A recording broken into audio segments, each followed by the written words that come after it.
El 11 de febrero de 1929 ocurrió un hecho sin precedentes en la historia. En este año, Benito Mussolini y el Papa Pío XI firmaron un pacto conocido como el Tratado de Letrán. Allí, el Vaticano recuperaba el poder que había perdido casi 200 años atrás. A partir de esta fecha, empezaría el cumplimiento de lo que la Biblia mencionaba como la recuperación de la herida de una de sus cabezas.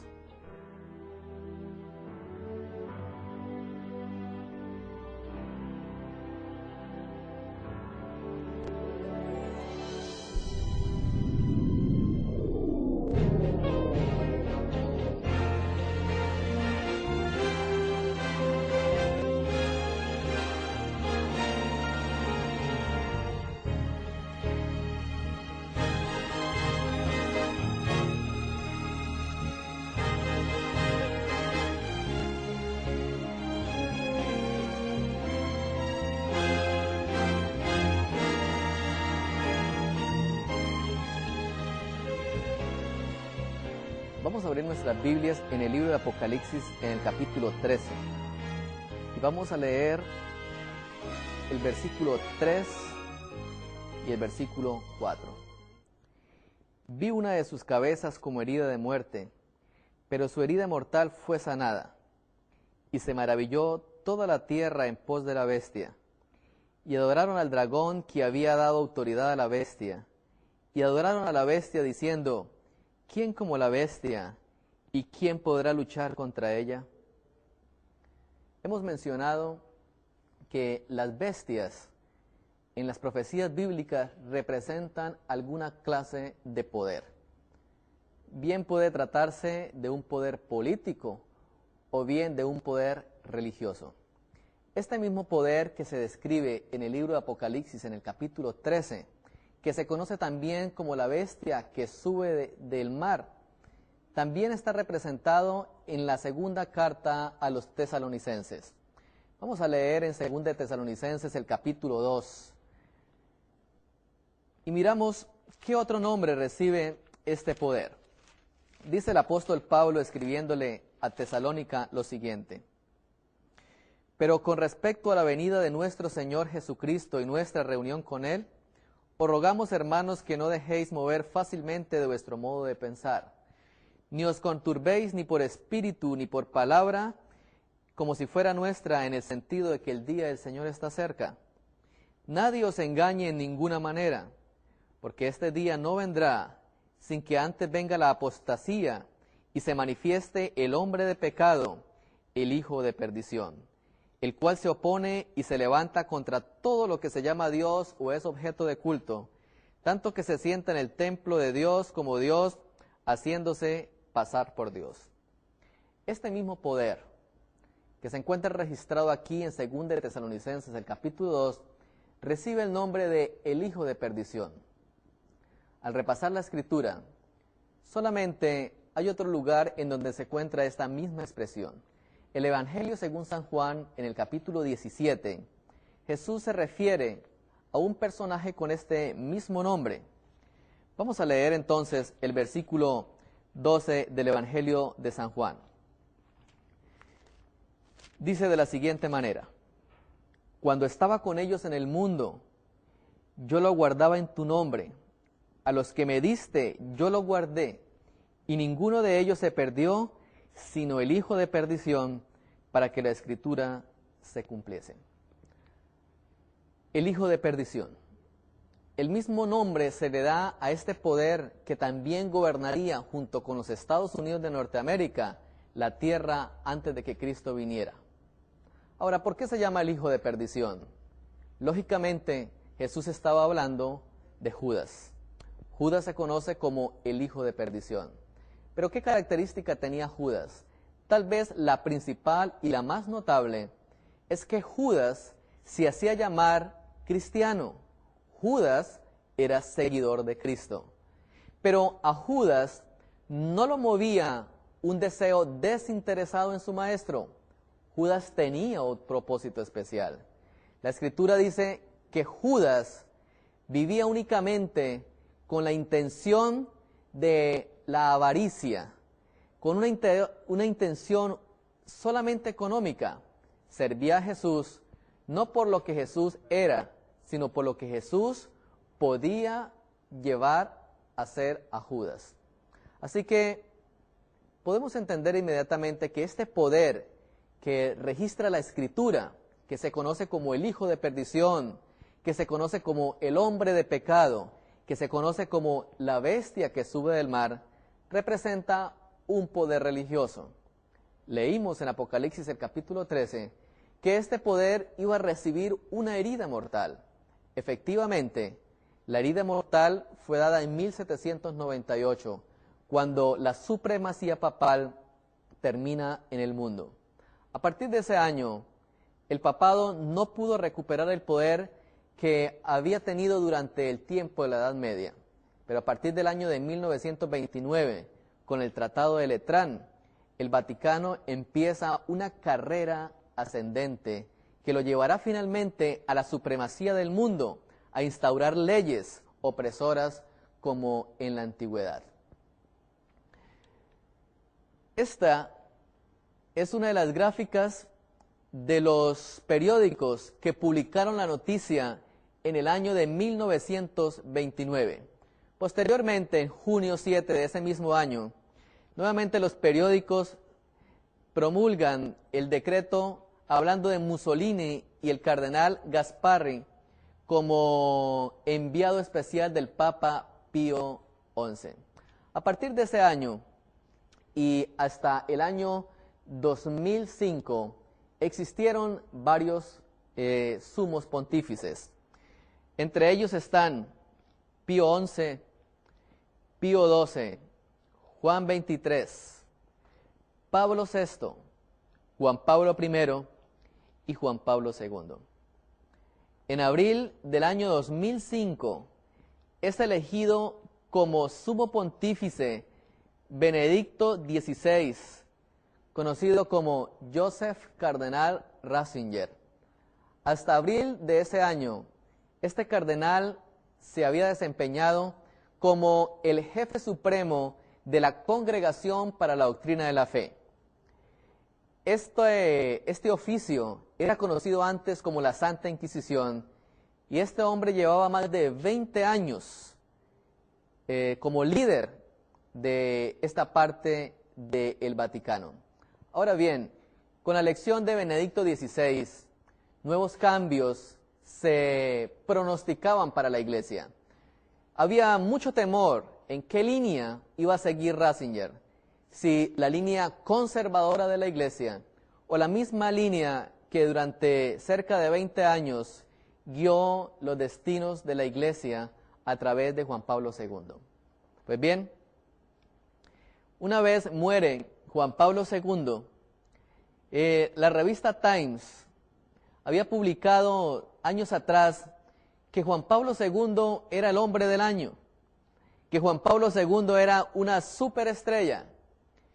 Y cuando muere Juan Pablo II, el mundo estuvo atento a lo que iba a ser el funeral de este papa, que se conoce como el Papa del Don de Gentes. Se conoció como el Papa Viajero. Ha sido uno de los papas que más viajes ha realizado en la historia del Vaticano. Pero algo interesante allí vemos. Cientos de líderes atendieron el funeral. Se incluyeron 4 reyes, 5 reinas, 70 presidentes y primeros ministros y 14 líderes de otras religiones. Cerca de 4 millones de peregrinos arribaron a Roma, una ciudad de solamente 3 millones de residentes. Es decir, vino más gente al funeral de Juan Pablo II que la misma gente que residía allí en Roma. Y finalmente, dice este artículo que la audiencia de televisión para el funeral de Juan Pablo II excedió los 2 billones de televidentes. Es decir, nunca un evento en lo conocido de la historia había sido seguido por tantos millones de personas en el mundo como fue la muerte de Juan Pablo II. Apocalipsis del capítulo 13 dice que toda la tierra se maravillaría. Posteriormente, muchos hombres expresaron algunos pensamientos en torno a lo que fue Juan Pablo II. Miremos algunos de ellos que cobran importancia en los acontecimientos proféticos. El presidente de Francia, Jacques Chirac, dice lo siguiente: iluminado e inspirado, se dedicó a responder a la búsqueda por el sentido de la vida y la sed de la justicia que se expresa hoy en todos los continentes. La historia mantendrá la impronta de este excepcional pontífice, cuyo carisma, convicción y compasión transmiten el mensaje del Evangelio con una resonancia sin precedentes en el ámbito internacional. George Bush, presidente de los Estados Unidos, dijo lo siguiente: la Iglesia Católica ha perdido a su pastor, el mundo ha perdido a un campeón de la libertad humana y un buen siervo de Dios ha sido llamado al hogar. Ahora fíjense qué expresión tan importante ofrece el presidente de los Estados Unidos de Norteamérica. Precisamente el otro poder que estaría gobernando la tierra al final de los tiempos. Kofi Annan, secretario general de las Naciones Unidas, expresó lo siguiente: me entristeció profundamente la muerte de Juan Pablo II. Siempre me impresionó su compromiso por lograr que las Naciones Unidas se convirtieran en, como lo dijo en su discurso ante la Asamblea General del 95, un centro moral donde todas las naciones del mundo se sintieran en casa y desarrollen el sentido de ser una familia de naciones. Mikhail Gorbachev, expresidente soviético, expresó lo siguiente: actuó en verdad valerosamente. Su devoción a la humanidad es un ejemplo excepcional para todos. El Dalai Lama, el líder espiritual del mundo budista. Ahora, imaginémonos a nosotros que el Dalai Lama, una religión netamente no cristiana, expresa también algún pensamiento acerca de Juan Pablo II. Y dice lo siguiente el Dalai Lama: a pesar de la edad y los problemas de salud, sus incansables esfuerzos por visitar diferentes partes del mundo y reunirse con la gente para promover la armonía y los valores espirituales son un ejemplo no solo de su arraigado compromiso, sino también de su valor. Ahora bien, el mundo estuvo muy interesado en lo que ocurriría después de la muerte de Juan Pablo II. Sin embargo, quiero recordarles que mientras Juan Pablo II estuvo en vida, dio una de las declaraciones que más me sorprenden. Me sorprenden porque estas declaraciones van en forma contraria a la Sagrada Escritura. Hace cerca de 10 años, Juan Pablo II expresó lo siguiente: Dios no destruirá al mundo otra vez. Decía el artículo que apareció en el periódico Vanguardia Liberal el 17 de febrero de 1997 lo siguiente: el Santo Papa Juan Pablo II afirmó ayer que Dios no destruirá al mundo otra vez, como lo relata la Biblia en el pasaje del diluvio universal en los tiempos de Noé. Qué interesante. El máximo líder del cristianismo afirma que Dios no destruirá el mundo otra vez como lo hizo en el tiempo del diluvio. Ahora, el apóstol Pedro, en su segunda carta, en el capítulo 3, el apóstol al cual la Iglesia le ha dado el título de primer papa, mencionó lo siguiente. En el versículo 10 del capítulo 3, pero el día del Señor vendrá como ladrón en la noche, en el cual los cielos pasarán con gran estruendo, y los elementos ardiendo serán deshechos, y la tierra y las obras que en ella hay serán quemadas. Puesto que todas estas cosas han de ser deshechas, ¿cómo no debéis vosotros andar en santa y piadosa manera de vivir, esperando y apresurándoos para la venida del día del Dios, en el cual los cielos, encendiéndose, serán deshechos, y los elementos, siendo quemados, se fundirán? El primer papa que existió, de acuerdo al catolicismo, menciona que el mundo va a ser destruido por segunda vez. Ya no con agua, como fue en el diluvio, pero sí con fuego. No es contrario a las Escrituras que uno de sus sucesores al final de los tiempos afirme todo lo contrario. Y un año después, nuevamente, el periódico El Heraldo, en la ciudad de Barranquilla, en Colombia, el 3 de abril del 98, publica este nuevo titular: no creer en el fin del mundo, pide el Papa. En vísperas de la Semana Santa, el Papa Juan Pablo II dio a conocer un mensaje especial para el mundo. Pidió a los católicos no creer en las teorías del fin del mundo y recibir el nuevo milenio con esperanza. El apóstol Pablo menciona en 2 de Tesalonicenses que Cristo vendrá. Y en la primera epístola de Tesalonicenses, en el capítulo 5, menciona que cuando el mundo diga paz y seguridad, vendrá de repente destrucción a la tierra. Ahora, no es casualidad entonces que las afirmaciones del Vaticano sean contrarias a lo que la Escritura ha mencionado. Después de la muerte de Juan Pablo II, el mundo católico estaba en espera de quién sería el nuevo sucesor. Grandes cambios tenían que producirse. La teología de la liberación había sido una de las ramas en las cuales Joseph Ratzinger había tratado de mitigar. Pero mientras Juan Pablo II estuviera, la teología de la liberación se mantuvo. Una vez es elegido Joseph Ratzinger, todos los periódicos más importantes del mundo publicaron tan importante noticia. Veamos algunos de los titulares que aparecieron en muchos de los periódicos del mundo. Este titular que aparece acá, aparece en el periódico El Frente, en Colombia. Me llama la atención el título. Dice: el mundo proclama al romano pontífice. Joseph Ratzinger, conservador y dogmático.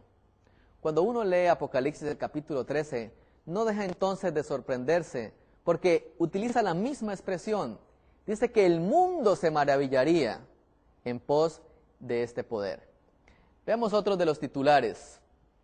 El Clarín, uno de los principales periódicos de Argentina, tituló: guiará a la iglesia frente a los desafíos de un mundo que cambia vertiginosamente. El Universal de México: eligen un papa de línea dura, un ferro guardián de la doctrina. Cuando leemos estos titulares, debemos pensar que quien está guiando la iglesia cristiana más grande del mundo es un hombre de línea dura y conservadora. Peligros entonces afrontarán al cristianismo en estos pocos años que nos separan del fin. El periódico La República de Perú tituló de la siguiente manera la elección de Benedicto XVI: línea dura de la iglesia en el trono de San Pedro. Y también el periódico La República de Uruguay tituló: Juan XXIII ayer volvió a morir. Benedicto XVI, el Papa de la Santa Inquisición y de las juventudes hitlerianas, ya gobierna la iglesia. El Papa de la Santa Inquisición. Durante muchos años, los protestantes y el mundo entero ha querido desterrar los horribles crímenes que se cometieron por parte de este poder durante la Edad Media.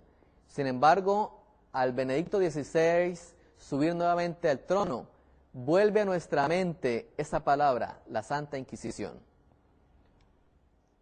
El New York Times de los Estados Unidos tituló: Benedicto XVI, de 78 años, era el estricto defensor de la fe. Y el diario El País de España tituló: el cardenal más célebre, el más cercano colaborador de Juan Pablo II, guardián inflexible de la doctrina y azote de teólogos innovadores.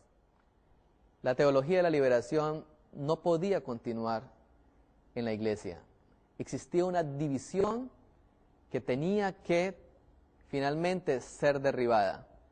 Por eso, al elegirse Benedicto XVI, todos los cardenales tenían que decidir cuál era la mejor opción de acuerdo al momento importante en que se encontraba la Iglesia Católica.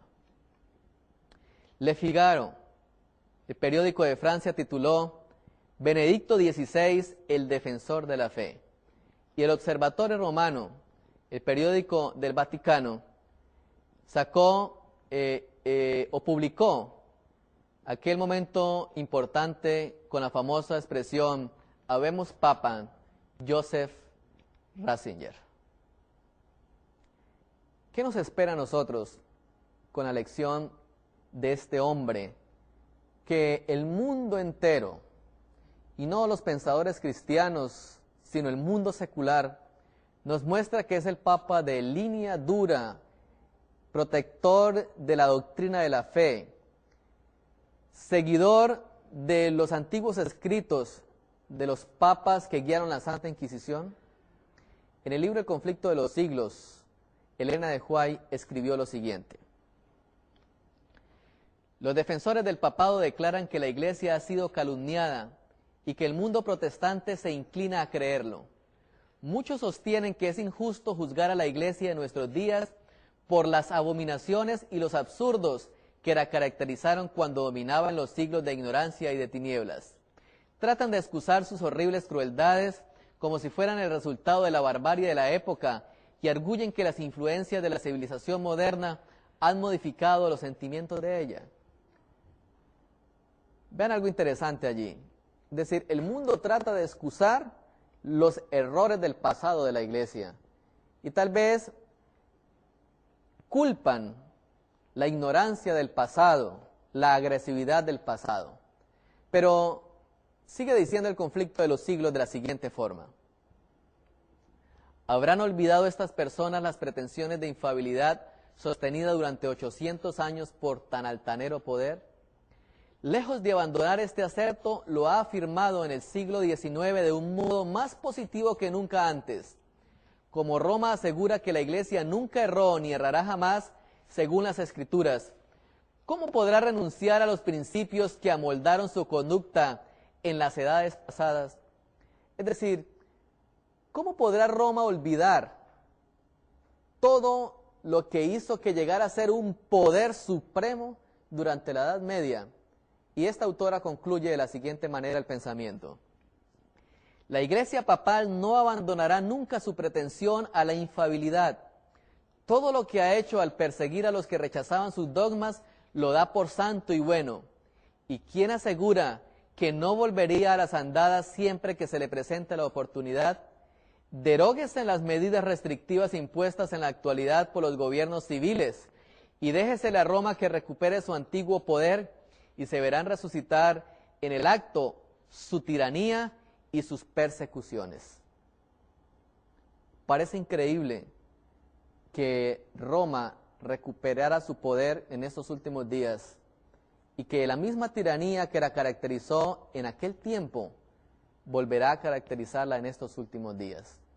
Es tan increíble creerlo como pensar que una ley dominical existirá en el mundo. Pero vamos a notar algunos hechos que han ocurrido en los últimos años de gobierno de Benedicto XVI y que sin lugar a duda nos hace pensar que en efecto esto ocurrirá muy pronto. Cuando Benedicto XVI es elegido el nuevo sumo pontífice, los grandes pensadores sacaron a relucir todo y cada uno de los libros que había escrito, su forma de ver la Iglesia y su forma de contrarrestar todo aquello que se oponía a los intereses del Vaticano. El día de la elección se publicó el siguiente artículo y se mencionaba lo siguiente: desde el punto de vista doctrinario es igual. Es inclusive más rígida en el sentido de que Ratzinger está convencido de que la Iglesia es la poseedora de toda la verdad y que la sociedad civil y los gobiernos y el mundo solo tienen que aceptarla. Publicó el periódico El Espacio el 20 de abril del año 2005. Es decir, en el pensamiento del actual sumo pontífice, está convencido de que la salvación únicamente se encuentra a través de la Iglesia Católica y que el mundo solamente tiene que aceptarla.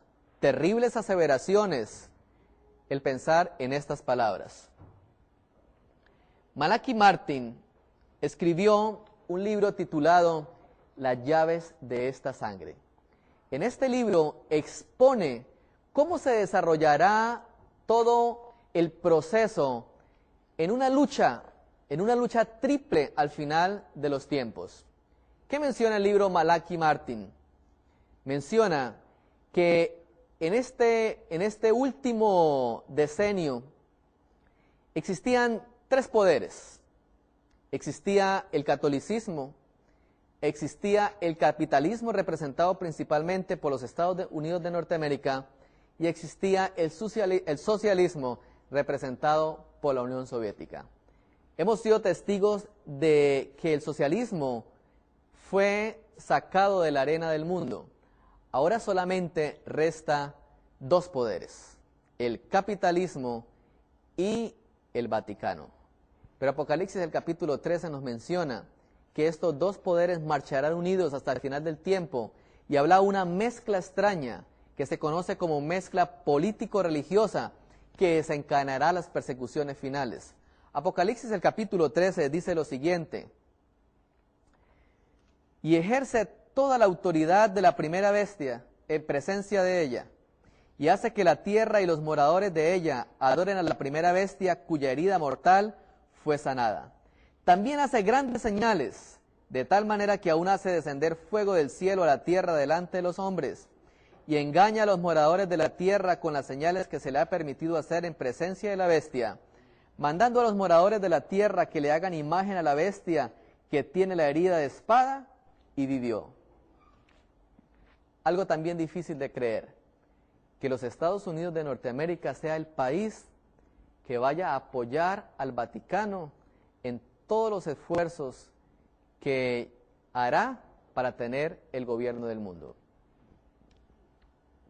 Nuevamente el conflicto de los siglos, en la página 638 menciona lo siguiente: la palabra de Dios ha dado advertencia respecto a tan inminente peligro. Descuide estos avisos y el mundo protestante sabrá cuáles son los verdaderos propósitos de Roma, pero ya será tarde para salir de la trampa. Roma está aumentando sigilosamente su poder. Sus doctrinas están ejerciendo su influencia en las cámaras legislativas, en las iglesias y en los corazones de los hombres. Ya se están levantando sus soberbios e imponentes edificios en cuyos secretos recintos reanudarán sus antiguas persecuciones. Está acumulando ocultamente sus fuerzas y sin despertar sospechas para alcanzar sus propios fines y para poder dar el golpe en su debido tiempo. Todo lo que Roma desea es asegurarse alguna ventaja y esta ya le ha sido concedida. Pronto veremos y palparemos los propósitos del romanismo. Cualquiera que crea o obedezca su palabra incurrirá en oprobio y en persecución. Ahora, notemos que Roma ha avanzado sigilosamente, no quiere despertar ninguna sospecha, quiere dar el golpe certero en el momento preciso. Nuevamente, esta misma autora, en el libro Mensajes Selectos, en el tomo 3, la página 442, mencionó lo siguiente: las persecuciones de los protestantes por parte del catolicismo, debido a las cuales la religión de Jesús fue casi aniquilada, serán más que imitadas cuando se una el protestantismo y el papado. Y en el conflicto de los siglos, las páginas 638, termina diciendo: Y téngase presente que Roma se jacta de no variar jamás. Los principios de Gregorio VII y de Inocencio III son aún los principios de la Iglesia Católica Romana, y si solo tuviese el poder, los pondría en vigor con tanta fuerza hoy como en siglos pasados.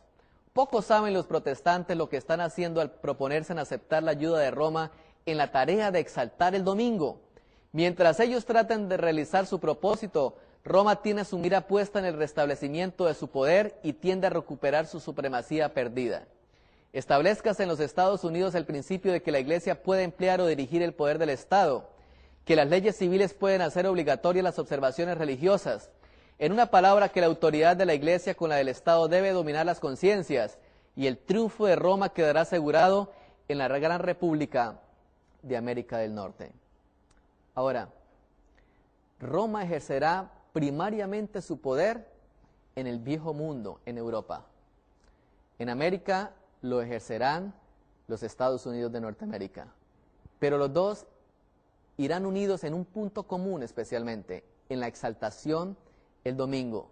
Y cuando el domingo sea exaltado como día de guardar por todo el mundo, Dios se levantará para castigar a esta humanidad que ha invalidado su ley. Malachi Martin, en la página 680 del libro La llave de esta sangre, hace algunas expresiones muy interesantes. Ahora, este libro fue escrito a principio de la década de los 90, es decir, ya han pasado cerca de 16 años atrás. Ahora, miren lo que escribía Malachi Martin como conocedor de las políticas del Vaticano. En la página 680 quedó escrito: se debe volver a hacer cumplir las leyes católicas por medio de las sanciones tradicionales conocidas por todos nosotros: excomunión, expulsión de puestos oficiales, condenación, dando nombre por nombre de las personas, prelados, sacerdotes, teólogos, monjas y laicos que se rehúsan a aceptar las declaraciones papales. Es tremenda declaración la que hace este profesor jesuita. Se deben volver a hacer cumplir las declaraciones papales de la antigüedad, la excomunión. ¿No debería acaso, al conocer esta situación, preocuparnos un poco por el momento crucial en el cual vivimos? El libro El Domingo Viene, en la página 125, encontré que en el artículo de la revista Time, hace unos años, se escribió lo siguiente, justo antes de que el cardenal Ratzinger estuviera como líder de la Iglesia Católica. En el libro se transcribió este artículo y dice lo siguiente: el cardenal más poderoso del mundo vive a un tiro de piedra de la Plaza de San Pedro, sobre la terminal de la ruta de autobuses número 64, una línea infame porque es el paraíso de los carteristas. Cada mañana sale a paso ligero atravesando los adoquines para llegar a las 9 en punto de la mañana al palacio que una vez se llamó la Inquisición Universal de Roma. De hablar suave y muy cortés, el cardenal Joseph Ratzinger, de 66 años de edad, luce demasiado benigno para ser un inquisidor. Tremendas expresiones las que utilizó la revista en aquel momento. Y prosigue: pero esta congregación para la doctrina de la fe es la última encarnación de la Inquisición romana, y como la autoridad principal que hace cumplir los dogmas de la Iglesia Católica, el cardenal es sucesor directo de los perseguidores de Galileo y de los compiladores del índice de libros prohibidos. El peso de la historia se percibe en la atención de que es objeto Ratzinger. Es decir, el mundo nos está advirtiendo el peligro que se avecina al ser este hombre, este cardenal, elegido como el máximo líder del catolicismo. La llave de esta sangre, en la página 691, dice: ya está establecida una comisión papal para la reexaminación de los documentos del Segundo Concilio Vaticano. Sus decretos darán la interpretación veraz de una vez por todas. Yo mismo emitiré una serie de decretos papales sobre la libertad religiosa, sobre la única verdadera iglesia como el único medio de salvación y sobre la infalibilidad papal, afirmó Juan Pablo II en aquel tiempo. Ahora, si eso lo hacía un papa que supuestamente fue conocido como un papa de las gentes, ¿qué esperamos nosotros con el actual líder si es uno de los más conservadores que la Iglesia Católica haya tenido? Este artículo me llamó poderosamente la atención. Salió en el diario Vanguardia Liberal. Se publica en la ciudad de Bucaramanga en abril del año 2007. Es decir, estoy hablando de unos pocos meses atrás. Y el periodista tituló en el editorial del periódico lo siguiente: Ratzinger y la Inquisición. Me voy a permitir leer algunos apartes para que entendamos un poco el conflicto interno que hay en la Iglesia y la línea dura que ha ejercido Benedicto XVI. Al iniciar su pontificado como Benedicto XVI, el cardenal Ratzinger abrió una ventana de esperanza a la modernización de la Iglesia Católica. A pesar de haber sido durante muchos años el cardenal prefecto de la fe, Congregación para la Doctrina de la Fe, que es el nombre actual de la siniestra Inquisición o Santo Oficio, Ratzinger también había sido uno de los teólogos más influyentes en el Concilio Vaticano, que inició el agionamiento de la Iglesia. Algo interesante que resaltar acá. Existen muchos conflictos alrededor del Concilio Vaticano II. La teología de la liberación, el ecumenismo, la expresión que utilizaron en el Concilio Vaticano II como iglesias hermanas para mencionar las demás denominaciones religiosas. En un momento veremos qué cree Ratzinger acerca de esa expresión actualmente. Pero sigamos leyendo el artículo. Cuando Benedicto XVI tuvo una reunión con su antiguo colega y contradictor, el teólogo Hans Kuhn, quien estuvo en días pasados en Bogotá presentando su proyecto de una ética mundial, que había sido silenciado por el Santo Oficio, se interpretó este diálogo como una señal de apertura a las tendencias más modernas del pensamiento eclesial. Pero pronto vino la primera frustración, cuando el Papa reiteró su apoyo a las posiciones más conservadoras de la Iglesia en materias como el divorcio, la sexualidad o el celibato de los sacerdotes.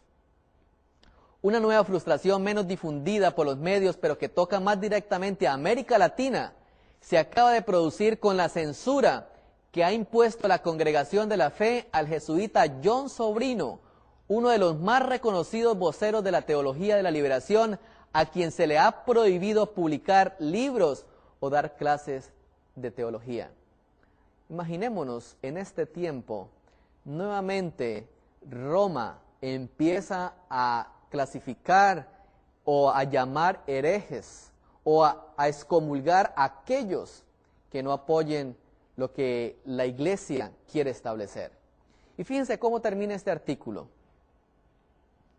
Es una mala señal este renacer de la Inquisición, máxime en víspera del primer viaje de Benedicto XVI a estos países en la que el voto popular ha elegido gobiernos de izquierda que también dan prioridad a la lucha por la justicia. ¿Es una qué? Es una mala señal este renacer de la Inquisición. No solamente en abril el mundo fue sorprendido por declaraciones de Benedicto. Ahora, el 14 de septiembre del año 2007, nuevamente el mundo religioso es escandalizado por una nueva declaración del pontífice. Ese día, los titulares de las noticias mencionaban lo siguiente: la misa se puede celebrar desde hoy en latín y de espalda a los fieles.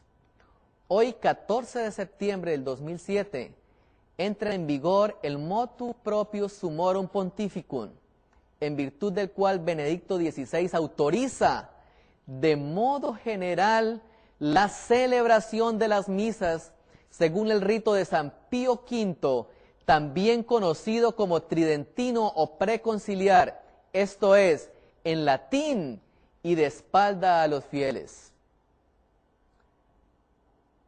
Muchos años atrás, la Iglesia había abandonado la costumbre de dar las misas en latín y de espalda a los fieles. Ahora, ¿cuándo se había iniciado este rito dentro del catolicismo? El mismo artículo nos menciona de la siguiente forma: este rito, vigente como tal desde el Concilio de Trento, en el año 1541 al año 1563, había sido abolido de facto tras el Concilio Vaticano II, aunque posteriores documentos pontificios habían permitido su celebración en casos especiales y siempre con el permiso explícito del obispo de la diócesis. De hecho, el documento del Papa habla de la utilización del misal romano, editado por el beato Papa Juan XXIII en 1962, esto es, antes del concilio. Ahora, ¿por qué es tan importante esto que acabamos de leer? ¿Saben? El oscurantismo que reinó durante la Edad Media se debió única y exclusivamente a que la Iglesia se tomó el dominio del conocimiento de la palabra de Dios. Nuevamente, en este tiempo, la Iglesia va a pretender que la gente se olvide de la palabra de Dios. ¿Y cómo lo hará? De una manera muy simple. Nuevamente va a volver a un idioma que se conoce como una lengua muerta, el latín, y de espalda a los fieles. ¿Qué podrá entonces conocer el mundo religioso de las verdades sagradas si el poco conocimiento que se dará de una forma que nadie puede entender? Ahora, ¿por qué ocurre esto? Nada le interesa más a Satanás que mantener al mundo en el desconocimiento de la palabra de Dios. Cuando Jesús estuvo en esta tierra, siempre ante las tentaciones del enemigo respondió con un escrito está. Así ha dicho el Señor. Es nuestra única seguridad para estos últimos tiempos. Debemos conocer qué dice la Escritura de los acontecimientos finales. Nuevamente, en este año 2008, Benedicto XVI sorprende al mundo. Y esto que vamos a leer es muy reciente. El 7 de enero del año 2008 aparece publicado este titular en varios periódicos y páginas de internet: El renacer del poder jesuita. Benedicto XVI relega a los nuevos grupos religiosos que fueron apoyados por Juan Pablo II. En el Vaticano se ha desplazado el centro de gravedad. Juan Pablo II potenció y protegió durante su pontificado nuevos movimientos y realidades eclesiásticas como los Legionarios de Cristo, el Opus Dei, el Camino Neocatecumenal, cuyas multitudes le aclamaban en sus mediáticas concentraciones públicas. Pero Benedicto XVI parece no casarse con ninguno de ellos y más bien se apoya de nuevo en las órdenes religiosas establecidas desde hace siglos en la Iglesia Católica. Ahora notemos, Benedicto XVI está volviendo a retomar las leyes católicas antiguas.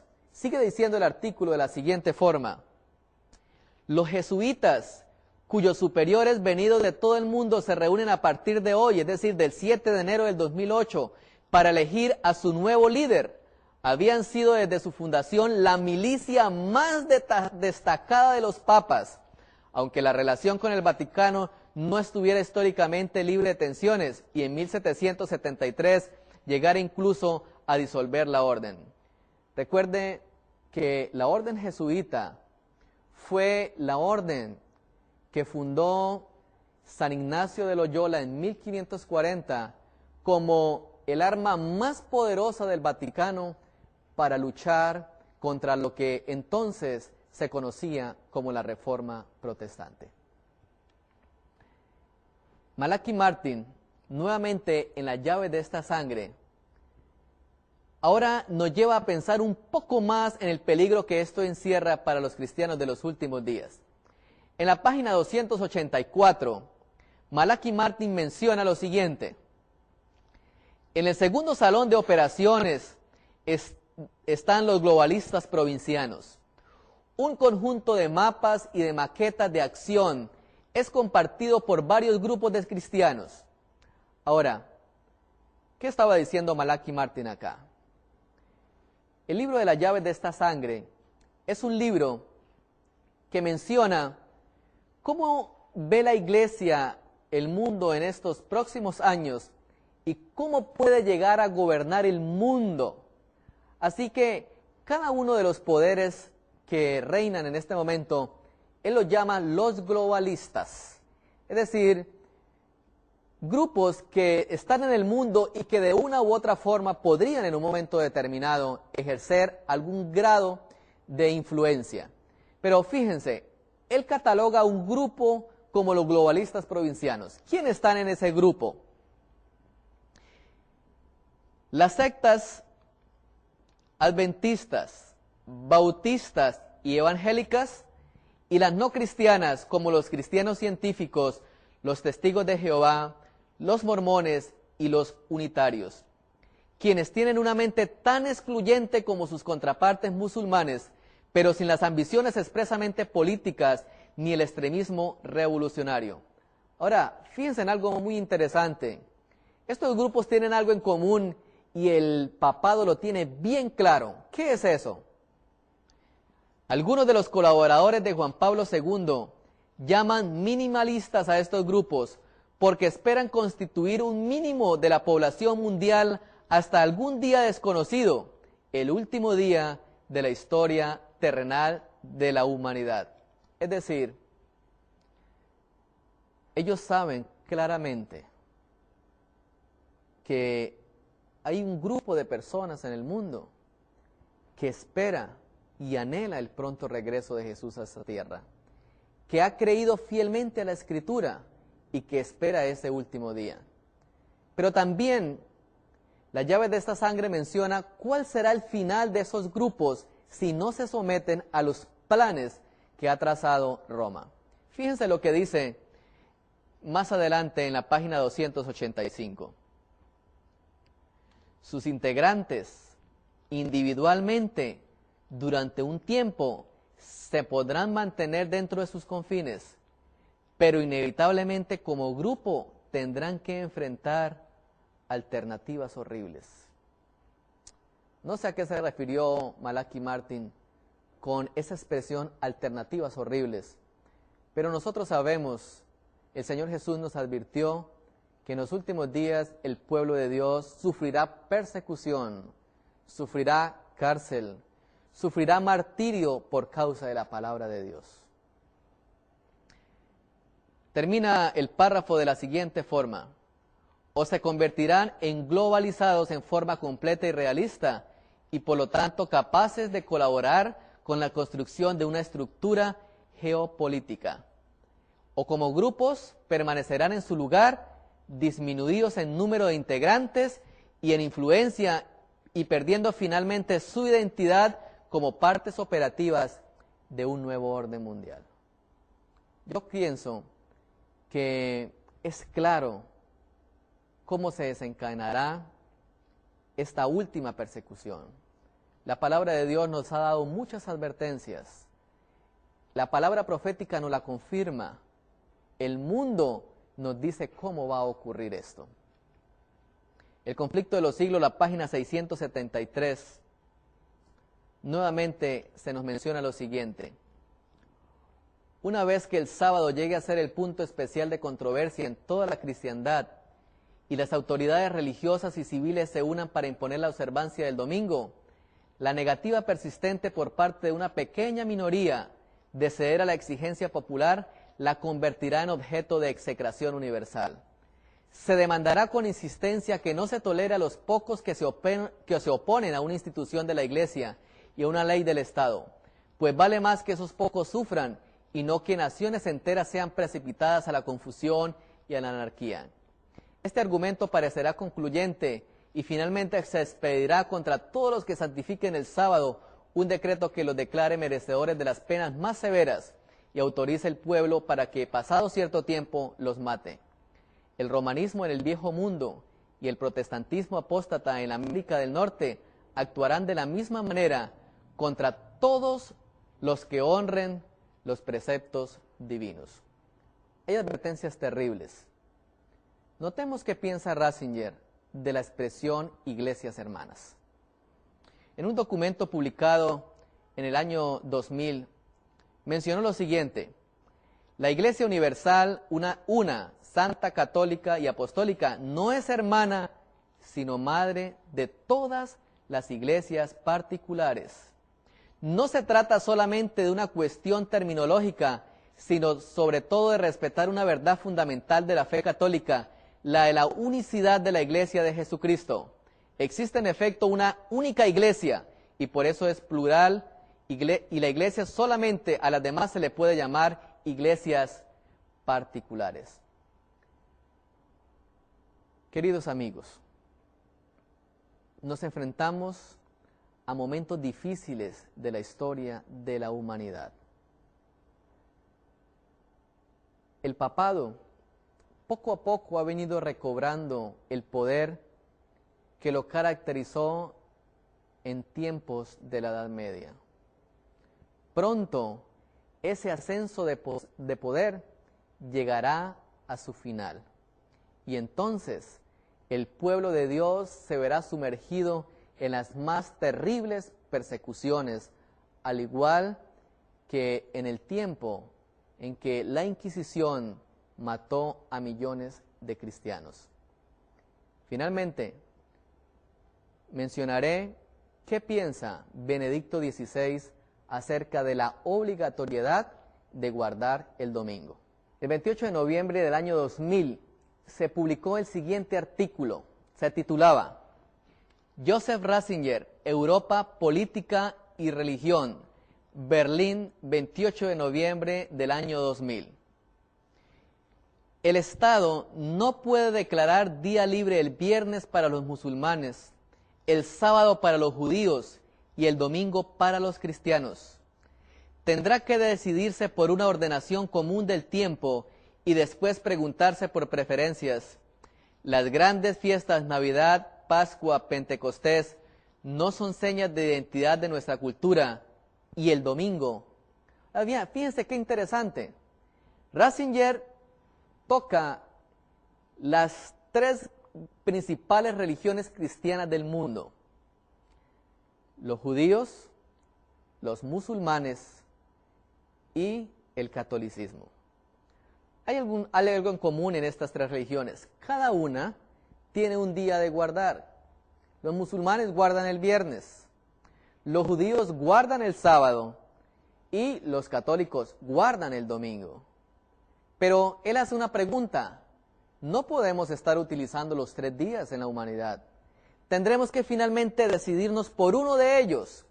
Entonces se lanza la pregunta y dice: ¿cuál es la mejor forma de ordenar el tiempo? Fijémonos en las grandes fiestas. Son fiestas eminentemente cristianas. Y él pregunta: ¿y el domingo? Pero notemos cómo sigue el artículo. En nuestra sociedad actual se castiga, gracias a Dios, a quienes escarnecen la fe de Israel, su imagen de Dios y sus grandes figuras. Se castiga también a quien denigra el Corán y las convicciones básicas del Islam.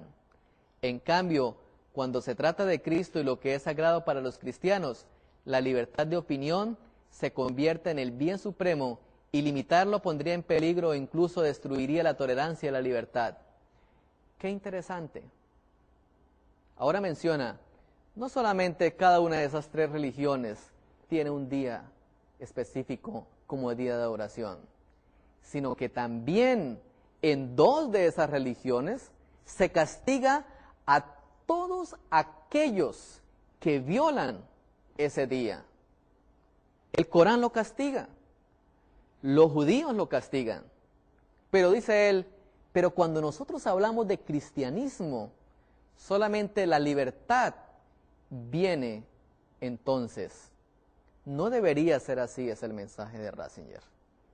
Es decir, lo que piensa el líder de la iglesia es que así como los musulmanes castigan y así como los judíos también castigan, es necesario que en el cristianismo, en la iglesia, sean castigados de la misma manera todos aquellos que violen el domingo. Nos enfrentamos entonces a una crisis muy difícil. ¿A quién le serviremos? ¿Serviremos a Dios? ¿Serviremos al mundo? Yo y mi casa serviremos al Señor. Dios le bendiga.